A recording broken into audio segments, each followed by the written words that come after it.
ان الحمد للہ نحمده ونستعینه من يهده الله فلا مضل له ومن يضلل فلا هادي له واشهد ان لا اله الا الله وحده لا شريك له وان محمدا عبده ورسوله اما بعد۔ محترم سامعین، السلام علیکم ورحمۃ اللہ وبرکاتہ۔ سامعین، عقیدہ ایصال ثواب کے حوالے سے آج کی نشست میں قسط نمبر 5 آپ کے سامنے بیان کی جائے گی۔ اس سے پہلے کی پوسٹ میں ہم نے صلات و صدقات کے حوالے سے پھیلائی گئی گمراہیوں کی وضاحت آپ کے سامنے کی تھی، اور آج انشاءاللہ ہم حج، عمرہ اور قربانی کے حوالے سے بیان کردہ روایات پر دلائل دیں گے۔ سامعین، اس حوالے سے کہا جاتا ہے کہ صحیح مسلم کتاب الحج میں ایک روایت ہے کہ ابن عباس رضی اللہ تعالی عنہ سے روایت ہے کہ بنو خاشم کی ایک عورت نے کہا، اے اللہ کے رسول صلی اللہ علیہ وسلم، اللہ تعالیٰ کا بندوں پر فریضہ حج کے بارے میں جو حکم ہے، اسے میرے باپ نے ایسے وقت میں پایا ہے کہ وہ سواری پر نہیں بیٹھ سکتا، کیا میں اس کی طرف سے حج کروں؟ نبی صلی اللہ علیہ وسلم نے فرمایا، ہاں۔ اسی طرح سنن نسائی کتاب الحج کی بھی ایک روایت بیان کی جاتی ہے جس میں پوچھنے والا اس کا بڑا بیٹا ہے۔ نبی صلی اللہ علیہ وسلم اس سے سوال کرتے ہیں کہ کیا تو اس کا سب سے بڑا بیٹا ہے؟ اس نے عرض کیا، ہاں۔ تو نبی صلی اللہ علیہ وسلم نے فرمایا، اگر تیرے باپ پر قرض ہو تو تو اس کی طرف سے ادا کرے تو وہ پورا ہو جائے گا؟ اس نے عرض کیا، ہاں۔ تو نبی صلی اللہ علیہ وسلم نے فرمایا، اس کی طرف سے حج کر۔ اسی طرح ایک تیسری روایت میں بھی یہی معاملہ ایک بوڑھی ضعیف والدہ اور اس کے بیٹے کا بیان ہوا ہے۔ سامعین، ذرا غور کریں کہ عقیدہ ایصال ثواب ہے کیا؟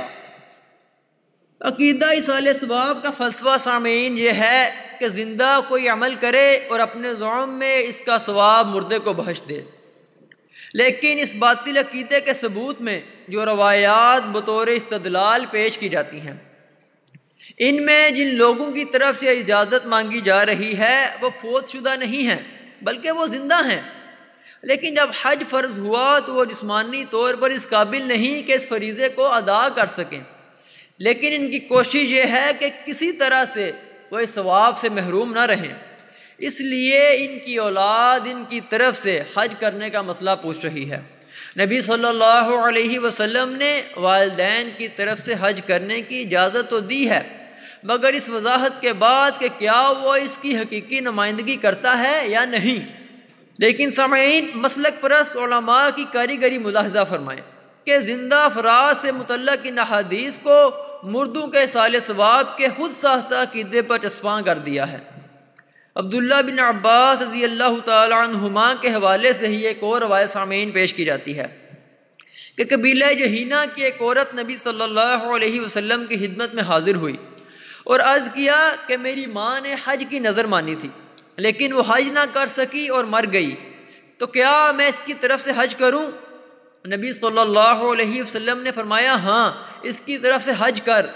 اگر تیری ماں پر قرض ہوتا تو کیا تو اس کو ادا نہ کرتی؟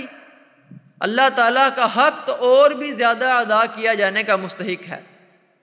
سامعین، ایک اور حدیث میں نبی صلی اللہ علیہ وسلم نے ایک شخص کو وہ نظر پوری کرنے کا حکم دیا جو اس کی بہن نے حج کے لیے کی تھی، اور یہی فرمایا کہ اگر تو اس کی طرف سے قرض اتارنے کا اہل ہے تو پھر اللہ تعالیٰ کا حق زیادہ ہے کہ اس کا قرض ادا کیا جائے۔ صحیح بخاری کتاب النظر والایمان۔ سامعین، اس مضمون میں جتنی بھی روایات پیش کی جاتی ہیں، ان میں سے کسی میں بھی ایسا کوئی بیان نہیں ہے کہ کسی کا رشتہ دار مر گیا ہو اور نبی صلی اللہ علیہ وسلم نے ایصال ثواب کے نام پر حج یا عمرہ کی اجازت دی ہو۔ سامعین، حج بدل کی اجازت صرف ان کی معذوری کو مد نظر رکھتے ہوئے دی گئی، اور دوسری جگہ نظر کی ادائیگی کا معاملہ تھا۔ سامعین، یہ بات بھی ذہن میں رہے کہ یہاں معاملہ صرف سگی اولاد تک ہے، مزید ایسی کوئی حدیث نہیں ملتی کہ کسی شخص نے کسی زندہ یا مردہ کی طرف سے حج یا عمرہ کیا ہو اور نبی صلی اللہ علیہ وسلم یا صحابہ نے اس کو درست جانا ہو۔ سامعین، حج کا ثواب تو اس کے لیے ہے جو اس کی خواہش رکھتا ہے، جیسا کہ صحیح بخاری کتاب الحج کی یہ حدیث اس بات کی وضاحت کرتی ہے۔ ابن عباس رضی اللہ تعالیٰ عنہ سے روایت ہے کہ نبی صلی اللہ علیہ وسلم کو روحا کے مقام پر ایک قافلہ ملا، تو نبی صلی اللہ علیہ وسلم نے ان سے پوچھا من القوم، کہ آپ کون لوگ ہیں؟ قالوا المسلمون، انہوں نے کہا مسلم۔ فقالوا من انت، قافلے والوں نے پوچھا آپ کون ہیں؟ قال رسول اللہ، فرمایا اللہ کا رسول۔ فرفعت الیہ امرأۃ صبیہ، ایک عورت اپنے بچے کو اٹھا کر اوپر کرتی ہے۔ فقالت الہذا حج، اس نے پوچھا کیا اس کا حج ہے؟ قال نعم، نبی صلی اللہ علیہ وسلم نے فرمایا ہاں، ولکی اجر، اور اس کا اجر تیرے لیے ہے۔ سامعین، نبی صلی اللہ علیہ وسلم کے اس قول نے اللہ تعالیٰ کے اس قانون کی تصدیق کر دی ہے کہ انسان کے لیے وہی ہے جس کی اس نے کوشش کی۔ بچہ ابھی حج کی قدر و قیمت کو، ثواب کو نہیں جانتا، مگر ماں کی کوشش یہ ہے کہ وہ اللہ کے حکم کو پورا کرے اور ثواب حاصل کرے، اور ساتھ ہی بچے کو بھی لے آئی ہے کہ اس کا بھی حج ہو جائے اور اس کو بھی ثواب مل جائے۔ لیکن نبی صلی اللہ علیہ وسلم نے فیصلہ فرما دیا کہ دونوں کا اجر صرف عورت کے لیے ہے جس کی یہ ساری کوشش ہے۔ سامعین، ایک شخص صاحب حیثیت ہوتے ہوئے بھی کبھی اس کے متعلق نہیں سوچتا، دنیا میں مگن رہتا ہے، پیسہ کمانے میں مگن رہتا ہے، تو مرنے کے بعد اگر کوئی دوسرا اس کی طرف سے حج اور عمرہ کرے تو وہ اس کے لیے نافع نہیں ہو سکتا۔ سامعین، ایک اور روایت پیش کی جاتی ہے کہ ایک شخص حج کرتے ہوئے کہہ رہا تھا لبیک عن شبرمہ، کہ شبرمہ کی طرف سے لبیک۔ نبی صلی اللہ علیہ وسلم نے پوچھا یہ شبرمہ کون ہے؟ کہنے لگا کہ رشتہ دار۔ نبی صلی اللہ علیہ وسلم نے فرمایا کیا تو نے حج کر لیا ہے؟ اس نے کہا نہیں، تو نبی صلی اللہ علیہ وسلم نے فرمایا پہلے اپنا حج کر، پھر شبرمہ کی طرف سے حج کرنا۔ ابن ماجہ کتاب المناسک۔ سامعین، اس حدیث میں ایک راوی سعید بن ابی عروبہ کے بارے میں تہذیب التہذیب جلد نمبر 2 صفحہ 58 میں یہ بات بیان کی گئی ہے کہ وہ آخر عمر میں اختلاط کا شکار ہو گئے تھے اور ان کی روایات مشتبہ ہو گئی تھیں، اور اس کے علاوہ وہ مدلس بھی تھے۔ اگر سامعین اس روایت کو صحیح بھی مان لیا جائے تو اس سے صرف اس قدر ثابت ہوتا ہے کہ اگر کوئی شخص کسی کی طرف سے حج کرتا ہے تو پہلے خود اپنا حج کرے، اور پھر سامعین یہ بات بھی تو نہیں معلوم کہ یہ شخص جو دوسرے کی طرف سے حج کر رہا ہے اس نے نظر مانی تھی یا وصیت کی تھی۔ سامعین، حج اور عمرے کے حوالے سے آپ کے سامنے روایات پیش کرنے کے بعد اب قربانی کے حوالے سے روایات پیش کی جاتی ہیں ان کا مطالعہ بھی کرتے ہیں، جنہیں یہ مولوی اور مفتیان لوگوں کو گمراہ کرنے کے لیے پیش کرتے ہیں۔ بیان کیا جاتا ہے کہ صحیح بخاری کتاب الاضحیٰ میں ایک حدیث ہے کہ نبی صلی اللہ علیہ وسلم نے سنگوں والا دمبا لانے کا حکم دیا جس کے پیر، پیٹ اور آنکھیں سیاہ ہوں۔ چنانچہ ایسا ہی ہوا، ایک دمبا لایا گیا تاکہ نبی صلی اللہ علیہ وسلم اس کی قربانی کریں۔ پھر نبی صلی اللہ علیہ وسلم نے فرمایا عائشہ چھری لاؤ، پھر اسے پتھر پر تیز کرو۔ عائشہ رضی اللہ تعالی عنہا فرماتی ہیں کہ میں نے اسی طرح کیا۔ پھر نبی صلی اللہ علیہ وسلم نے چھری لے کر دمبا پکڑا اور اسے لٹا کر فرمایا میں اللہ کے نام سے ذبح کرتا ہوں، اے اللہ اسے محمد، آل محمد اور محمد کی امت کی طرف سے قبول فرما، اور پھر اسے ذبح کر دیا۔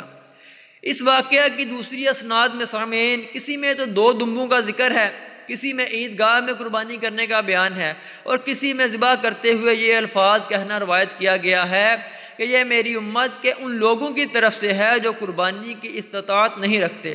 سنن ابو داؤد کتاب الاضحیٰ میں یہ روایات درج ہیں۔ سامعین، نبی صلی اللہ علیہ وسلم کا امت کی طرف سے قربانی کرنا ایک خاص عمل ہے، یہ کوئی عام معاملہ نہیں ہے۔ صحابہ کرام رضوان اللہ اجمعین نے اس عمل کو بنیاد بنا کر اپنے مردوں کی طرف سے قربانیاں نہیں کی ہیں۔ نبی صلی اللہ علیہ وسلم کے بعض کام ان کے لیے خاص ہیں، عام امت کے لیے نہیں ہیں۔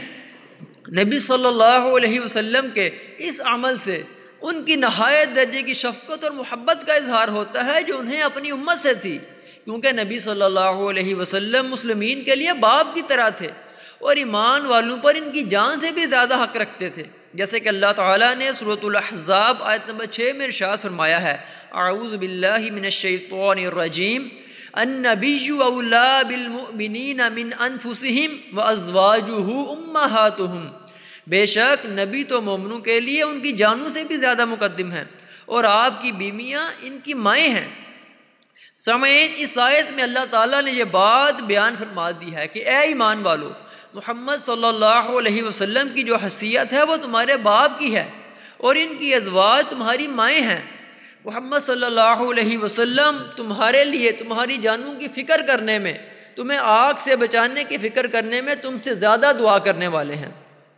یہ جو حدیث بیان کی گئی ہے، اس کے الفاظ اس بات کی شہادت دے رہے ہیں کہ وہ دعا گو ہیں کہ اے مالک، ان سب کی طرف سے قربانی کو قبول فرما، جس میں سب سے پہلے انہوں نے اپنا نام لیا۔ سامعین، یہ حدیث تو ان کے خود ساختہ عقیدے کی دلیل بن ہی نہیں سکتی، کیونکہ اس میں تو عمل کرنے والا خود اپنی بخشش کے لیے دعا کر رہا ہے، جبکہ ایصال ثواب کو جو فلسفہ ہے وہ یہ ہے کہ عمل زندہ کرے اور اس کا ثواب مردے کو بخش دے۔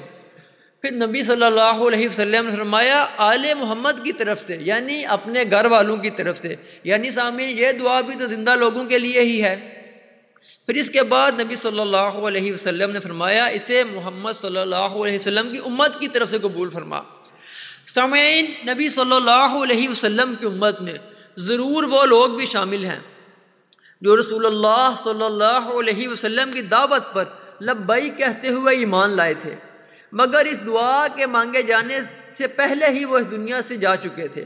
لیکن سامعین، ساتھ ہی اس امت میں وہ لوگ بھی شامل ہیں جو اس وقت صحابہ رضوان اللہ اجمعین کی حیثیت سے زندہ تھے، اور وہ تمام افراد بھی سامعین نبی صلی اللہ علیہ وسلم کی امت میں شامل ہیں جو ان 14 صدیوں میں ایمان سے منور ہوئے، اور جو آج ایمان خالص کے حامل اور نبی صلی اللہ علیہ وسلم کی سنتوں کو دانتوں سے پکڑنے والے اور ان کے مطابق عمل کرنے والے ہیں، اور قیامت تک پیدا ہونے والا کلمہ طیبہ کا اقراری اور اس پر عمل کرنے والے سارے ہی انسان نبی صلی اللہ علیہ وسلم کی امت ہیں۔ تو کیا عقیدہ ایصال ثواب میں بھی یہ سب لوگ شامل ہیں؟ کیا ان لوگوں کے لیے بھی ثواب ایصال کیا جاتا ہے جو بھی پیدا ہی نہیں ہوئے؟ سامعین، حقیقت یہ ہے کہ اس حدیث نے بیان کردہ جو واقعہ ہے وہ نبی صلی اللہ علیہ وسلم کی خصوصیت ہے۔ انہوں نے امت کے باپ کے حیثیت سے یہ دعا کی تھی۔ اس طرح سامعین ایک اور روایت بیان کی جاتی ہے کہ عائشہ رضی اللہ تعالی عنہا نے فرمایا کہ ہم مینا میں تھے اور ہمارے پاس گوشت بھیجا گیا کہ یہ نبی صلی اللہ علیہ وسلم نے اپنی ازواج کی طرف سے قربانی کی ہے۔ سامعین، اب اس حدیث سے کس طرح ایصال ثواب کا عقیدہ ثابت کیا جا سکتا ہے؟ یہ تو حج کا موقع تھا، اور جو ازواج نبی صلی اللہ علیہ وسلم کے ساتھ تھیں انہوں نے اپنے ہاتھ سے قربانی کر کے جانور ذبح نہیں کیے تھے، بلکہ نبی صلی اللہ علیہ وسلم نے ان کی طرف سے جانور ذبح کر کے گوشت بھجوا دیا تھا، جیسا کہ آج بھی خواتین حج کے موقع پر خود جانور ذبح نہیں کرتی بلکہ ان کے محرم ان کی طرف سے قربانی کر دیتے ہیں۔ اور سامعین، یہ معاملہ حج کے لیے محسوس نہیں ہے بلکہ گھروں میں کثرت سے یہ معاملہ ہوتا ہے کہ لوگ گھر والوں کی طرف سے قربانی کرتے ہیں۔ لیکن عجیب بات ہے کہ ان لوگوں کو قربانی میں بھی ایصال ثواب کی بو آنے لگی ہے۔ اب ایک اور روایت پیش کی جاتی ہے کہ علی رضی اللہ تعالی عنہ ہمیشہ 2 مینڈوں کی قربانی کرتے تھے، ایک نبی صلی اللہ علیہ وسلم کی طرف سے اور ایک اپنی طرف سے۔ چند لوگوں نے ان سے اس عمل کے بارے میں دریافت کیا تو انہوں نے فرمایا کہ نبی صلی اللہ علیہ وسلم نے مجھے حکم دیا تھا، اس لیے میں اس کو کبھی نہیں چھوڑوں گا۔ جامعہ ترمذی ابواب الاضحیٰ میں یہ روایت درج ہے۔ سامعین، اس حدیث کا ایک راوی ابو الحسناء مجہول ہے۔ میزان الاعتدال جلد نمبر 4 صفحہ نمبر 515 میں یہ بات لکھی ہوئی ہے، اور اس کے دوسرے راوی حنش ابن المعتمر کے بارے میں ابو حاتم کہتے ہیں کہ یہ صالح ہے، لیکن میں نے محدثین کو اس کو دلیل بناتے ہوئے نہیں دیکھا۔ نسائی لکھتے ہیں کہ یہ مضبوط راوی نہیں ہے، اور بخاری کہتے ہیں کہ محدثین اس کی روایتوں پر اعتراض کرتے ہیں۔ ابن حبان کہتے ہیں کہ یہ حجت نہیں ہے کیونکہ یہ علی رضی اللہ تعالیٰ عنہ سے بعض ایسی باتیں بیان کرتا ہے جو ثقہ راویوں کی روایات جیسی نہیں ہیں۔ امام بخاری اس کی ایک اور روایت کا ذکر کر کے اسے کتاب الضعفاء میں درج کرتے ہیں، اور اس کی یہ روایت کہ علی رضی اللہ تعالیٰ عنہ فرماتے ہیں کہ مجھے رسول اللہ صلی اللہ علیہ وسلم نے حکم دیا تھا کہ میں ان کی طرف سے مینڈوں کی قربانی کروں۔ اس روایت میں شریک بن عبداللہ سے راوی ابو حسنہ جو ہے وہ اسے یہاں بیان کرنے میں مفرد ہے، یعنی سامعین کوئی دوسرا سکہ راوی ایسی کوئی بات بیان نہیں کرتا۔ میزان الاعتدال جلد نمبر 1 صفحہ نمبر 219 اور 220۔ ابن حجر کہتے ہیں کہ یہ کثیر الوہم آدمی تھا، اس نے علی رضی اللہ تعالیٰ عنہ سے بعض ایسی باتیں روایت کی ہیں جو سکہ راویوں کی روایات سے مشابہ نہیں، یہاں تک کہ اس کا شمار ایسے لوگوں میں کیا جاتا ہے جن کی روایت دلیل نہیں بنائی جا سکتی۔ ابو احمد الحاکم کہتے ہیں کہ محدثین کے نزدیک یہ مضبوط راوی نہیں ہے۔ عقیلی، الساجی، ابو العرب الثقلی نے اسے ضعیف راویوں میں ذکر کیا ہے۔ ابن حزم نے اسے ساقط الاعتبار اور گیا گزرا قرار دیا ہے۔ تہذیب التہذیب جلد نمبر 3 صفحہ نمبر 51 اور 52۔ سامعین، یہ واضح ہوتا ہے کہ یہ روایت ایک ضعیف روایت ہے، اور یقیناً صحابہ میں سے کسی نے بھی اسے دلیل بنا کر کسی فوت شدہ کی طرف سے قربانی نہیں کی۔ مزید ایک اور روایت بیان کی جاتی ہے کہ عائشہ رضی اللہ تعالیٰ عنہا فرماتی ہیں کہ نبی صلی اللہ علیہ وسلم کی بیویوں میں سے کسی پر بھی مجھے اتنا رشک نہ آتا تھا جتنا خدیجہ رضی اللہ تعالیٰ عنہا پر، اور نہ جانے میرا کیا حال ہوتا اگر میں ان کو پاتی، اور اس کی یہ وجہ تھی کہ نبی صلی اللہ علیہ وسلم ان کو بہت یاد کرتے تھے، اور بکری ذبح کرتے تو ڈھونڈ کر خدیجہ رضی اللہ تعالی عنہا کی سہیلیوں کو تحفہ بھیجا کرتے تھے۔ صحیح ترمذی کتاب المناقب۔ سامعین، نہ جانے فرقہ پرستوں کو کہاں سے اس روایت میں بھی اصال ثواب کی بو آ گئی۔ اس روایت میں تو صرف اس بات کو بیان کیا گیا ہے کہ نبی صلی اللہ علیہ وسلم کے دل میں خدیجہ رضی اللہ تعالیٰ عنہا کے لیے بڑی محبت اور احترام تھا، اور اس کا اظہار اس طرح ہوتا تھا کہ آپ صلی اللہ علیہ وسلم ان کا ذکر فرماتے تھے، اور جب کبھی بکری ذبح کرتے تو اس کا گوشت ان کی سہیلیوں کو خاص طور پر بیچتے۔ اس میں سامعین کہاں بیان کیا گیا ہے کہ ان کے اصال ثواب کے لیے بکری کو ذبح کرتے تھے؟ ان فرقوں کے یہ اکابرین قرآن و حدیث کو اچھی طرح پہچانتے ہیں، لیکن سامعین یہ سارا زور اس بات پر ہے کہ کسی بھی طرح اپنے فرقے کے باطل عقیدے کو صحیح ثابت کر دیا جائے۔ سامعین، نہ جانے یہ لوگ کس کو دھوکہ دے رہے ہیں، اللہ کو، اس کے بندوں کو، یا محض اپنے آپ کو۔ جب ایک عقیدہ قرآن عظیم اور احادیث صحیحہ سے ثابت ہی نہ ہو سکا تو بجائے اس کے کہ اللہ کی بات پر ایمان لا کر اپنی جانوں کو جہنم کی آگ سے بچانے کی کوشش کی جاتی اور ماضی میں ہونے والی غلطیوں اور کوتاہیوں کا ازالہ کیا جاتا۔ سامعین، ہوا یہ کہ اپنے فوت شدہ مسلکی اکابرین کے قرآن و حدیث کے منافی اعمال و اقوال کو درست ثابت کرنے کے لیے ہر راہ اختیار کی گئی، چاہے اس کے لیے بے سروپا دلائل کے عقلی گھوڑے ہی کیوں نہ دوڑانے پڑیں اور ضعیف روایات کو ہی بنیاد کیوں نہ بنانا پڑے۔ سامعین محترم، آج کی نشست میں ہم نے آپ کے سامنے احادیث کے حوالے سے جو اشکالات تھے ان کی وضاحت کر دی ہے۔ انشاءاللہ آئندہ نشست میں ہم آپ کے سامنے دعائے مغفرت اور ان دیگر دلائل پر بات کریں گے جو یہ مسلک پرست اصال ثواب کا من گھڑت عقیدہ ثابت کرنے کے لیے پیش کرتے ہیں۔ اللہ تعالی ہمیں صحیح معنوں میں قرآن و حدیث پر عمل کرنے کی توفیق عطا فرمائے۔ اقول قولی ھذا واستغفر اللہ لی ولکم ولسائر المسلمین والمسلمات۔